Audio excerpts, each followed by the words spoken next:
Hola, bienvenidos y bienvenidas a un nuevo video de dinámica. En esta ocasión revisaremos un ejercicio de dinámica con coordenadas polares, pero antes vamos a un breve repaso de contenido.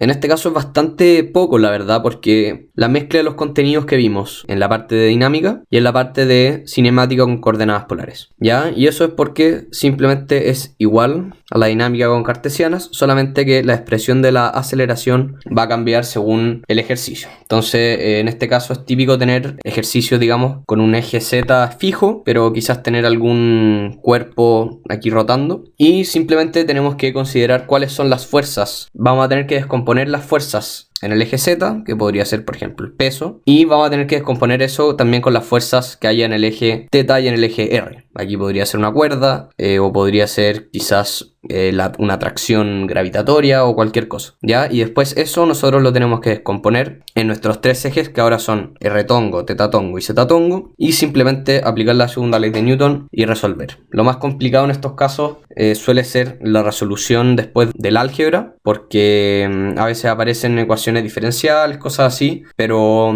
tenemos herramientas también para ir resolviéndolas. En este ejercicio se nos pide lo siguiente. Una partícula de masa m está atada a dos cuerdas independientes de igual largo, cuyos otros extremos están fijos a los puntos A y B, separados una distancia h, como se ve en esta figura. La partícula rota en torno al eje vertical AB. Eso significa que, bueno, aquí ya está al medio, pero quizás queda más claro aquí. Esa es la velocidad angular. Y se mantiene en el plano horizontal ubicado a media distancia entre ambos puntos. O sea, siempre se mantiene en este eje horizontal. La pregunta es determinar el mínimo valor de la velocidad angular omega que le permita a la partícula mantener un movimiento circular uniforme con ambas cuerdas tensas. Como nosotros sabemos que la partícula rota con un omega constante, nosotros ya sabemos que es un movimiento circular uniforme. Bueno, y claramente se mantiene en el mismo punto. O sea, en la misma distancia, R0 se mantiene constante. Entonces, en realidad, la real condición que nos piden en esta pregunta es que ambas cuerdas estén tensas. Este ejercicio es uno clásico de dinámica con coordenadas cilíndricas o polares. Pero en este caso es cilíndrica ya que tenemos los tres ejes actuando. Entonces, en primer lugar, en este ejercicio nosotros debemos determinar cuáles son nuestros ejes coordenados. En este caso usaremos las coordenadas cilíndricas, ya que el problema tiene una alta simetría cilíndrica. Y tendremos que definir los ejes. En este caso, bueno, siempre R tongo es hacia afuera y θ tongo es en la dirección en la que va la partícula.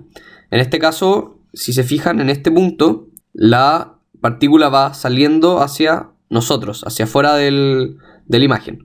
Por lo tanto, nos quedaría algo así.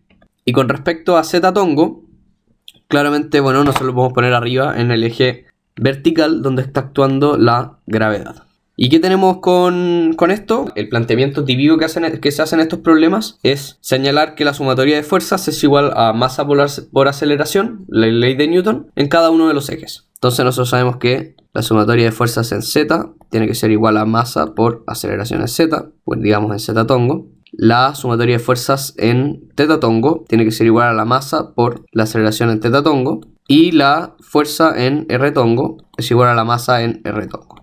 Y ahora nos queda determinar cuáles son estas aceleraciones. Lo que primero que nos cabe preguntarnos es la aceleración en Z tongo. Nosotros sabemos que en este caso nos dijeron en el enunciado que la partícula se mueve siempre en un mismo plano horizontal. Por lo tanto, en este caso la aceleración en Z es 0, ya que no hay cambio de posición, por lo tanto no hay velocidad y menos habrá aceleración. Ahora, con respecto a la aceleración en θ tongo y la aceleración en R tongo, tendremos que revisar las fórmulas que nos aporta la dinámica. Se tiene lo siguiente.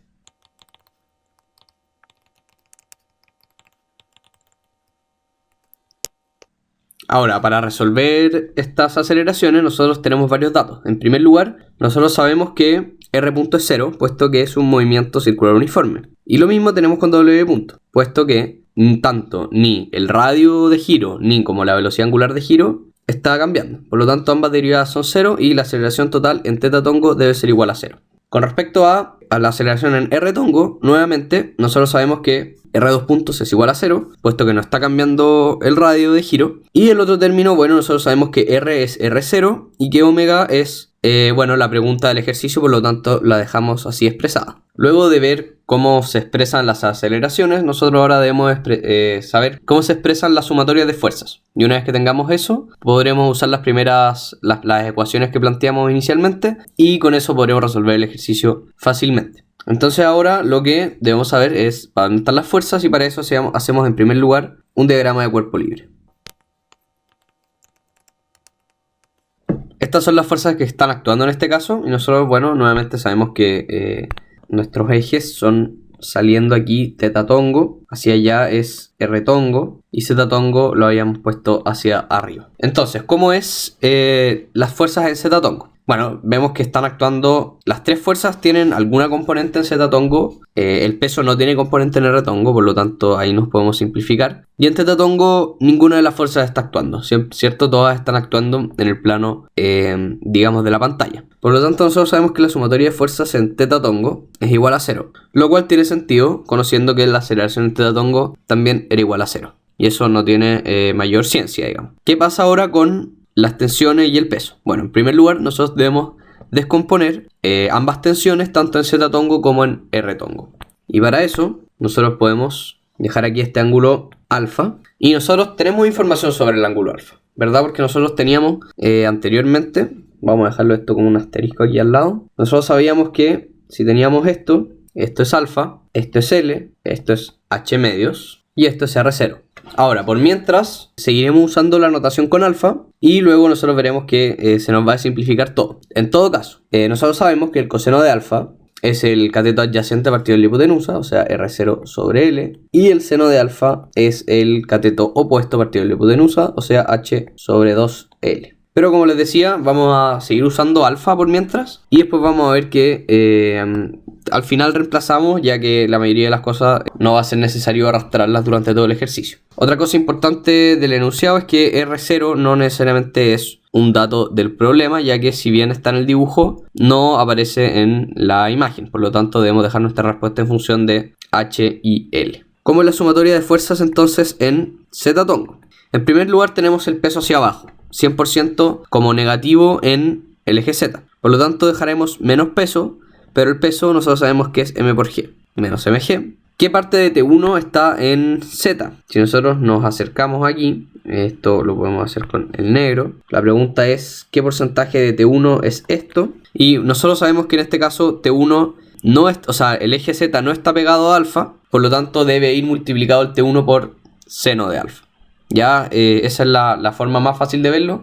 Siempre la componente que no está pegada al ángulo va multiplicada por seno, o sea, tiene la parte del seno de la descomposición, mientras que la componente que está pegada al ángulo siempre tiene el coseno en la descomposición. En este caso T1 además está actuando hacia arriba en el eje Z, la componente en Z. Por lo tanto, esto nos queda más T1 por seno de alfa. Y con T2 pasa exactamente lo mismo. Esto es simétrico y la única diferencia en realidad es que T2 está actuando hacia abajo. Y con la sumatoria de fuerzas en R tongo pasa algo muy similar, ¿cierto? Ahora en vez de estar con seno, siempre es con coseno. Y en este caso ambos son negativos, como podemos ver, ya que ambos están actuando en la dirección contraria de R tongo. Por lo tanto tendremos menos T1 coseno de alfa, menos T2 coseno de alfa. Y ahora simplemente tenemos que volver a reemplazar en nuestra ecuación inicial y vamos a ver que todo se resuelve bastante fácil.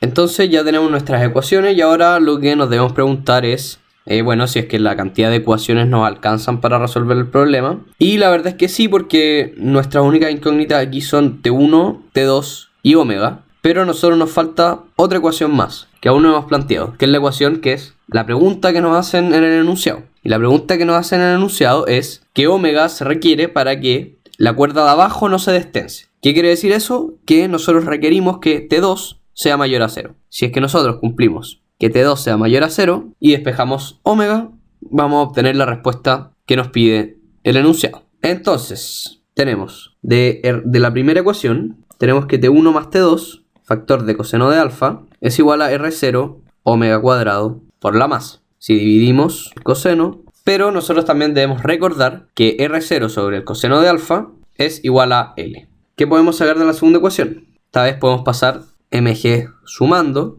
hacia el otro lado. Y ahora sí, el seno de alfa no se nos va a cancelar tan fácilmente, por lo tanto lo podemos reemplazar por h sobre 2L.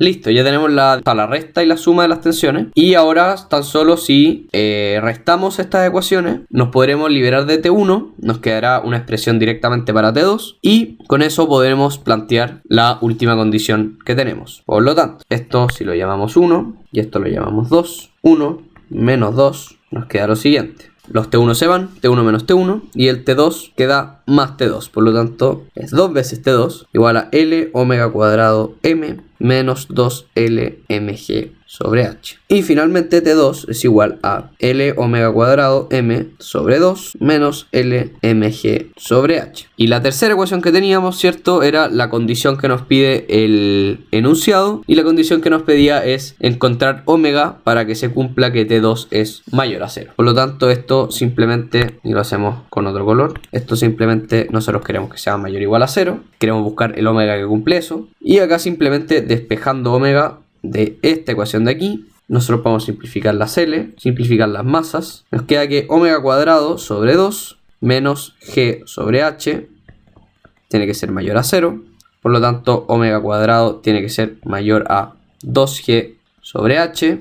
Y finalmente, omega debe ser mayor a raíz de 2gh. Y con eso queda resuelto este problema de dinámica con cilíndricas.